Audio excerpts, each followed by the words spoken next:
Hello दोस्तों, कैसे हैं आप सब। आई होप आप अच्छे और स्वस्थ होंगे। दोस्तों सबसे पहले तो स्टडी विद VSN की तरफ से छठ महापर्व के आप सभी को हार्दिक शुभकामनाएं। दोस्तों आज की इस वीडियो में आपको बताएंगे न्यूटन के सेकेंड लॉ को। इससे पहले भी हमने आपको फर्स्ट लॉ को बिल्कुल आसान तरीका से बिल्कुल आसान भाषाओं में क्लियर करा दिया है। उस वीडियो का लिंक आपको इस वीडियो के डिस्क्रिप्शन बॉक्स में मिल जाएगा, आप वहां से वीडियो को आसानी से देख सकते हैं। और दोस्तों वीडियो को शुरू करने से पहले आपसे एक छोटी सी रिक्वेस्ट है, यदि आप चैनल पर नए हैं तो वीडियो को लाइक करके चैनल को सब्सक्राइब कर लीजिएगा। देख लीजिए हम लोग सेकेंड लॉ को समझते हैं। देखिए न्यूटन सेकेंड लॉ, न्यूटन की गति का दूसरा नियम। न्यूटन के गति के दूसरे नियम के अनुसार किसी भी पिंड, पिंड का मतलब वस्तु, किसी भी वस्तु पिंड का जो संवेग, संवेग कहने का मतलब उसका स्पीड, मोशन, संवेग में परिवर्तन की दर। अब किसी वस्तु का संवेग, स्पीड में परिवर्तन कब होता है आप बताइए।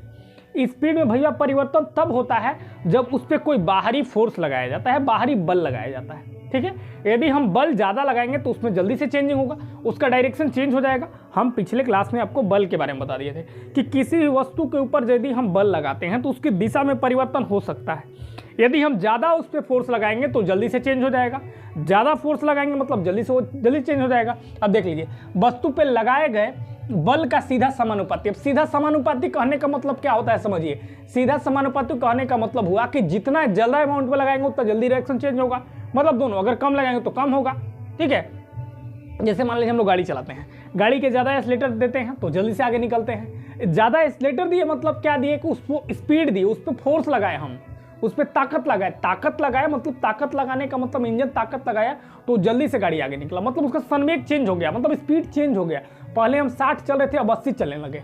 ठीक है, तो यही है न्यूटन का सेकेंड लॉ कह रहा है कि लगाए गए बल का सीधा समानुपाती होता है और उसकी दिशा वही होती है जो लगाए गए बल की होती है। अब जो डायरेक्शन में बल काम करेगा ना उसी डायरेक्शन में उसका वस्तु का दिशा होगा। अब इसका एक फाइनली इक्वेशन को आप याद रखिएगा कि F = जो होता है m गुना a होता है। हम पिछले बल वाले में भी आपको बता दिए थे कि F = क्या होता है भैया, तो m × a होता है। और दूसरा चीज आपको याद दे रखना है कि यह एक इक्वेशन बन जाता है, न्यूटन के गति का दूसरा नियम का इक्वेशन है। ये उसका सरलीकरण रूप है कि F = ma कौन सा नियम बताता है हमको, मतलब बल का परिभाषा कौन बताता है हमको, तो आप कहिएगा न्यूटन की गति का दूसरा नियम बताता है हमको कि F = ma होता है। जहां m क्या होता है भैया, तो द्रव्यमान होता है, a क्या होता है तो त्वरण होता है, एक्सीलरेशन होता है। पिछले वीडियो हम लोग देख चुके हैं। तो आपको बस सीधा ये याद रखना है कि F = ma किसका इक्वेशन का समीकरण होता है, मतलब किस लॉ का, तो आप याद रखना है सेकेंड लॉ। और सेकेंड लॉ क्या कहता है कि किसी वस्तु का जो स्पीड होता है वो कैसे चेंज होता है, उस वस्तु के लगाए गए बल का सीधा समानुपाती होता है और वस्तु के दिशा में होता है। ठीक है, बस अब ये सब टर्म को याद रख लीजिएगा, बिल्कुल आसान तरीका समझ लें। तो ये था न्यूटन की गति का सेकेंड लॉ जो हमने बिल्कुल आसान भाषाओं में आपको समझाने का प्रयास किया। सो दोस्तों आपको यह वीडियो अच्छे लगे, अच्छे समझ में आ गया होगा। ठीक है, तो आपको फाइनली बस एक ये याद रखना है। और देखिए एग्जाम में ऐसे पूछा जाता है, एग्जाम में आपसे पूछा जाए कि बताइए बल का परिभाषा न्यूटन गति के किस नियम से हमको मिलता है, तो आप कहिएगा न्यूटन के गति का दूसरा नियम से।